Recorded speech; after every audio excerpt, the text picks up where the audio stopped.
అటు వెళ్ళిపోయి కొంచెం అడ్డుగా ఉన్నారు, కొంచెం ఇన్కన్వీనియన్స్ అర్థం చేసింది.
అన్నీ నార్మల్గా నేను అన్ని టెస్టులు చేయించాను, అన్నీ నార్మల్గా టీవీలో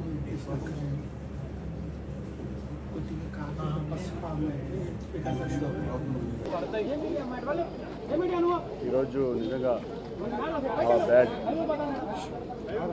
నాకు నేను బాబాయ్ అని ఆప్యాయంగా పిలుచుకునే వ్యక్తి సీతారత్నం గారి అబ్బాయితో మా ప్రస్థానం స్టార్ట్ అయింది.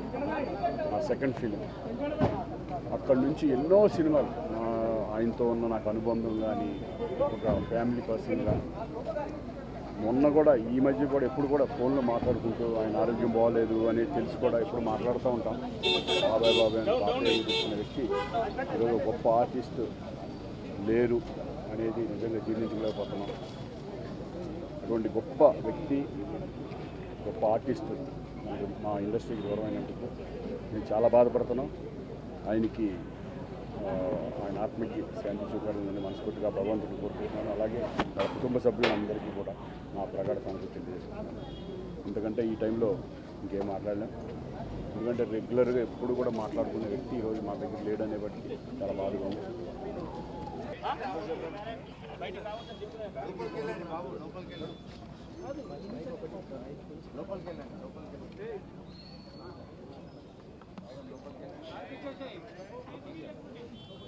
కోట గారు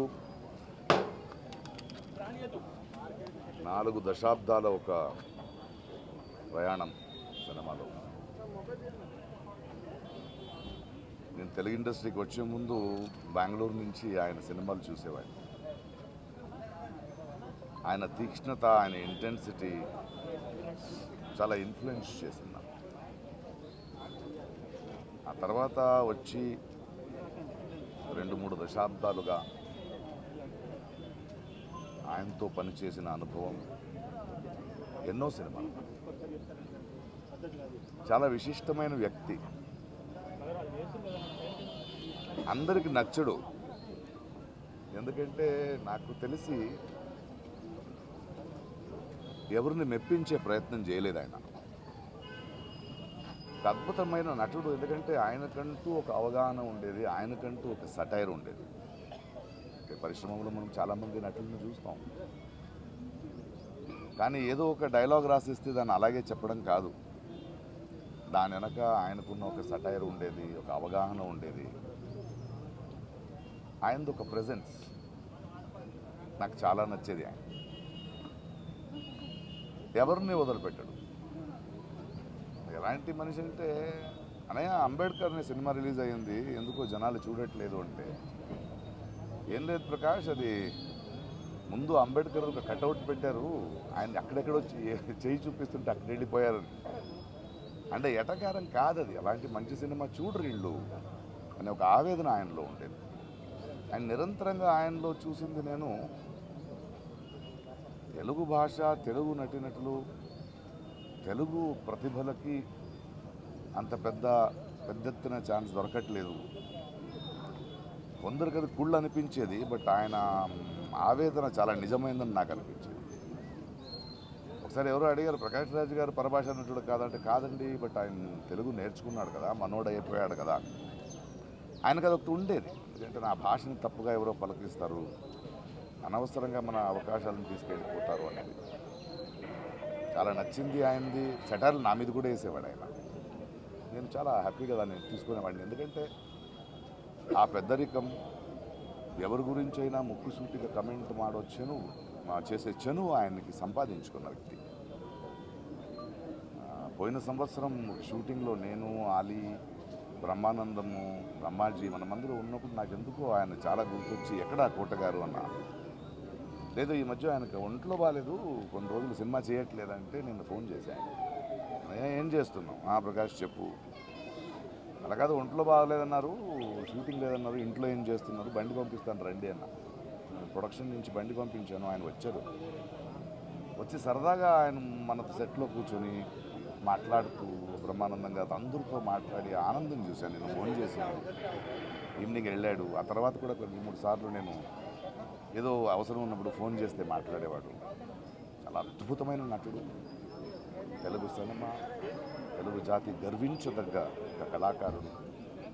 ఆయన చేయాల్సింది, ఆయన పాత్రలు మనం మర్చిపోలేము, ఆయన సటైర్లు మర్చిపోలేము. తన జీవితంలో ఇంట్లో చాలా పెయిన్ చూసిన ఆ నొప్పిని ఎప్పుడూ బయట ఒక మెలోడ్రామాగా ఆయన వాడుకోలేదు. తనంటూ ఒక వ్యక్తిత్వం. అలాంటి వ్యక్తులు నాకు చాలా ఇష్టం. ఎందుకంటే అజాత శత్రువుగా అందరికీ నచ్చే బ్రతకడం కన్నా నేను ముక్కుసూటిగా మాట్లాడతాను, ఎవరైనా పట్టించుకోను అనే ఒక వ్యక్తిత్వం ఉంది కదా, అది చాలా అరుదు. అలాంటి ఒక అద్భుతమైన వ్యక్తి, అద్భుతమైన కళాకారుడు. Will going to miss him. But ఆయన మన తెలుగు పరిశ్రమకి, ప్రేక్షకులకి ఇచ్చిన అద్భుతమైన పాత్రలు, ఆ మూలంగా ఆయన చేసిన పనులు, ఆయన చెప్పిన కథలు ఎప్పుడూ గుర్తుంటాయి. Thank you Kota garu for everything. We love you. కోటన్న నేను సినిమాల్లోనే కాదు బయట కూడా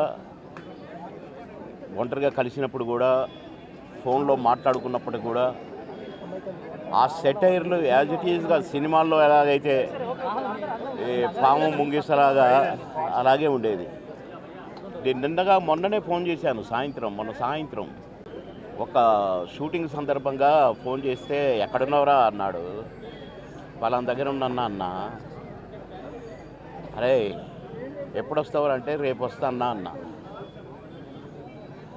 అంటే చాలా బాగా మాట్లాడాడు. మామూలు జోక్ సార్లేవో ఇవన్నీ ఉంటాయి కదా మావి. ఆ సెటైర్లతోనే మాట్లాడుకున్నాము ఒక 2 నిమిషాలు. నాకు షార్ట్ రెడీ అన్న, నేను సాయంత్రం మాట్లాడతా మళ్ళీ అని సాయంత్రం చేస్తే పడుకున్నారు. అదేదో మందు వేశాడు డాక్టర్ గారు అని చెప్పారు. పెద్దమ్మాయి చెప్పింది, కోటన్న పెద్దమ్మాయి. సరేలే నేను రేపు వస్తానని చెప్పు, లేకుంటే ఎల్లుండి పొద్దున వస్తానమ్మా అని చెప్పిన. రమ్మన్నాడంట.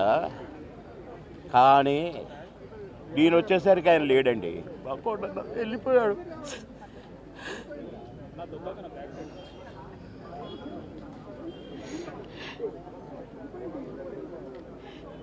ఇంటికి వస్తే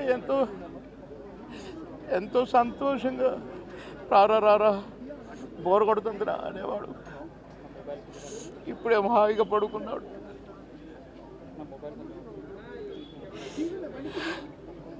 సొంత అన్నదమ్ములు, కోటన్నకు తమ్ముడు ఉన్నాడు, కానీ నేనే అసలు తమ్ముడుగా ఫీల్ అయ్యేవాడు. ఎన్నోసార్లు ఒకే ప్లేట్లో భోంచేశాం. అన్నం ముద్దలు కలిపి పెట్టేవాడు నాకు. తినబాయ్ టైం తక్కువదిరా అని అనేవాడు. మేము ఎక్కడ ఏ ఊరిలో ఉన్నా, ఏ లాడ్జిలో ఉన్నా పక్క రూములే. మళ్ళీ ప్రొడ్యూసర్లు మొత్తుకునేవాళ్ళు, మీరిద్దరు ఒకటే రూమ్లో ఉంటారు కదా, అయితే ఆయన నీ రూమ్లో ఉంటాడో లేక నువ్వు ఆయన రూమ్లో ఉంటావు, మాకెందుకండి నష్టం చేస్తారు, ఒక రూమ్ డబ్బులు వేస్ట్ అని అనేవాళ్ళు. అదే ఇదే అని చెప్పేవాళ్ళం. అట్లా ఎన్నో సందర్భాలు మాటలకు అందని సందర్భం ఆ ఇద్దరి మధ్య. కనుక కోటన్న ఆత్మకు శాంతి చేకూరాలి. నా కోటన్న కుటుంబానికి ఆత్మశాంతి కలగాలి. నా కోటన్న లేనిదో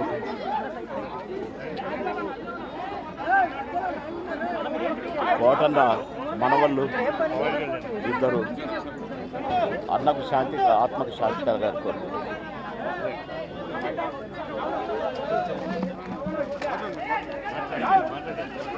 అన్నయ్య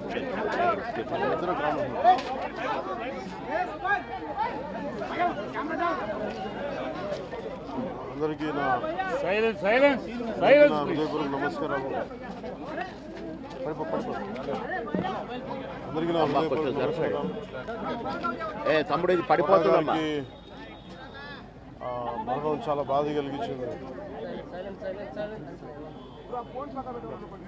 ఇప్పుడు బాబు మోహన్ గారు కానీ కోట గారు కానీ ఇద్దరు ఇప్పుడు యాదృచ్ఛికంగా వారు కూడా ఇక్కడ ఉండటం జరిగింది.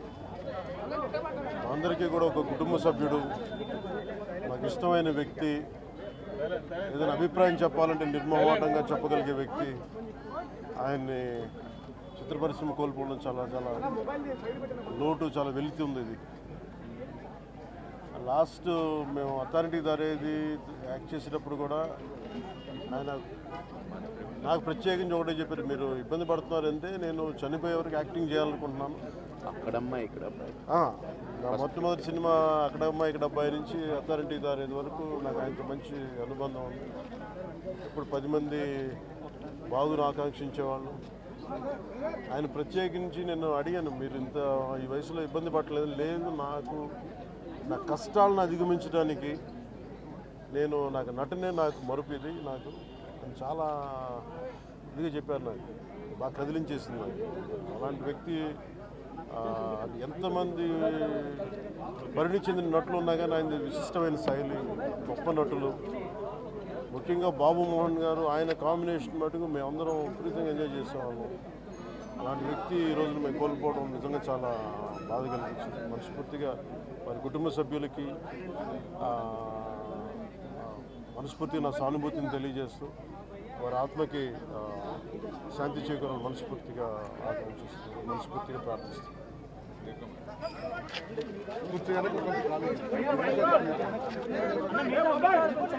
విలక్షణమైన నటనకి పరిపూర్ణమైనటువంటి రూపం కోటా శ్రీనివాసరావు గారు. మహానటుడు, ఒక లెజెండరీ క్యారెక్టర్ యాక్టర్. మా ఇద్దరి నట ప్రస్థానం కూడా ఒకే సినిమాతో ప్రారంభమైంది, అది ప్రాణం ఖరీదు. అఫ్కోర్స్ ఇక్కడే నారాయణమూర్తి ఉన్నాడు, నారాయణమూర్తి కూడా ఆ సినిమాతోనే ప్రారంభమైంది అనుకోవచ్చు. సో సుదీర్ఘమైనటువంటి ఈ నట ప్రస్థానంలో మా అనుబంధం వెనవేసుకోదు, అంతా ఇంత కాదు. ఆయనతో నటిస్తున్నప్పుడు తెర మీద ఆయన నటనను చూసి అద్భుతం అనుకోవడం వేరు, వ్యక్తిగతంగా 1-to-1 కూర్చున్నప్పుడు ఆయన చేసే చమత్కారాలు కానీ చెప్పే జోకులు కానీ అవి ఆద్యంతం చాలా ఉత్సాహపరుస్తుంది. ఆయనతో షూటింగ్ ఉందంటే కనుక ఇవాళ కోట శ్రీనివాసరావు గారు ఉన్నారు, ఇవాళ చాలా హుషారుగా బాగుంటుందని ఉత్సాహంతో వెళ్ళేవాళ్ళం.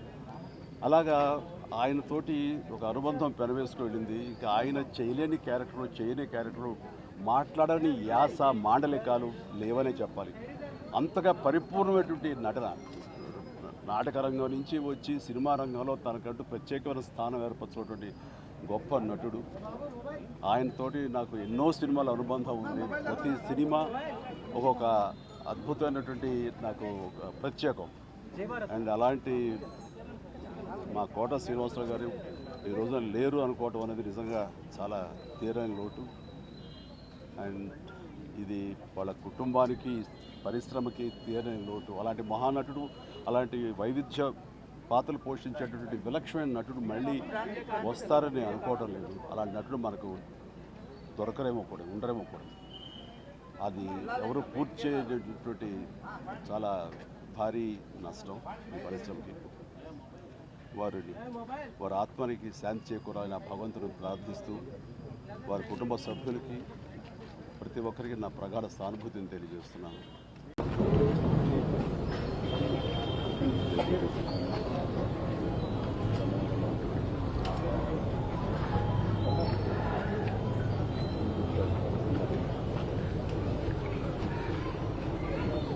అరే ఒరే అనుకుంటూ కలిసి ఉన్నాం. వాళ్ళ కోట లేడు అంటే నమ్మలేకపోతుంది. నటన ఉన్నంత కాలం కోట ఉంటాడు. వాడుకు నటరాజపోతుంది, మహానుభావుడు. ఏ విషయాన్నైనా నిర్మోహాటంగా మాట్లాడే వ్యక్తి. అటువంటి వ్యక్తిని కోల్పోవడం భారతదేశానికే, నటనా లోకానికే తీరని లోటు.